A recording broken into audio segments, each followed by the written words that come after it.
যুক্তরাষ্ট্র ইসরায়েলের হামলায় নিরাপত্তা প্রধান আলী লারিজানি হত্যার বদলা হিসেবে ইসরায়েলে ১০০টিরও বেশি লক্ষ্যবস্তুতে হামলা চালিয়েছে ইসলামী বিপ্লবী গার্ড বাহিনী আইআরজিসি। এই হামলায় প্রথমবারের মতো ক্লাস্টার ওয়ারহেড বা গুচ্ছ বোমা ব্যবহার করা হয়েছে বলে দাবি করেছে ইরানি সংবাদ মাধ্যম।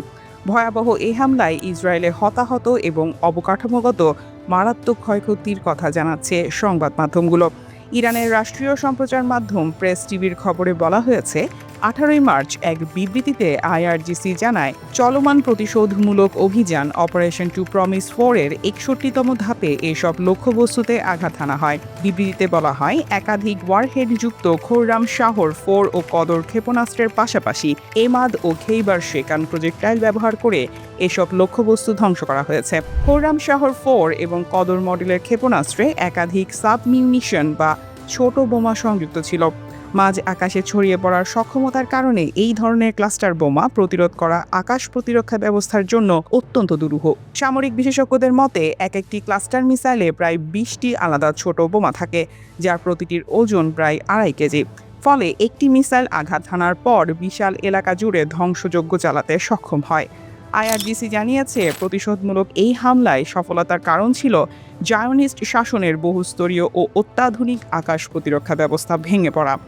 অপারেশন ট্রু প্রমিস 4 এই পর্যন্ত ২৩০ জনেরও বেশি জায়নিস্টকে হতাহত করেছে বলে জানায় তারা। তেল আবিবের পাশাপাশি দখলকৃত পবিত্র নগরী আল কুদস, হাইফা, প্রযুক্তিগত কেন্দ্র হিসেবে পরিচিত বেয়ার শেভা এবং নেগেভ মরুভূমিতেও কৌশলগত এবং সংবেদনশীল লক্ষ্যবস্তুতে আঘাত হানা হয়েছে।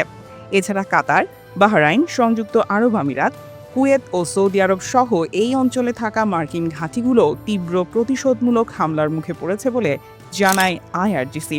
অপরদিকে ইসরায়েলের মোট বিদ্যুতের অর্ধেকের বেশি উৎপাদনকারী ৫টি বড় বিদ্যুৎ কেন্দ্রকে সম্ভাব্য লক্ষ্যবস্তু হিসেবে বিবেচনা করছে ইরানি বাহিনী। আল জাজিরার প্রতিবেদন অনুযায়ী, এদিন তেল আবিব এবং এর পার্শ্ববর্তী শহর বেনি ব্রাক ও রামাত গান এলাকায় ক্ষেপণাস্ত্র আঘাত হেনেছে। এতে রামাত গানে ৭০ এক দম্পতি নিহত হয়েছেন। এছাড়া শ্যারন এলাকা এবং বেনি ব্রাকে বেশ কয়েকজন আহত হওয়ার খবর পাওয়া গেছে। সামরিক বিশ্লেষকদের মতে, ইরান এবং হিজবুল্লাহর সমন্বিত হামলা ইসরায়েলের আকাশ প্রতিরক্ষা ব্যবস্থার উপর প্রচণ্ড চাপ সৃষ্টি করছে। উত্তর দিক থেকে হিজবুল্লাহ প্রতিদিন ১০০টির মতো রকেট ছুটছে, যার সঙ্গে যুক্ত হয়েছে ইরানের দূরপাল্লার ক্ষেপণাস্ত্র।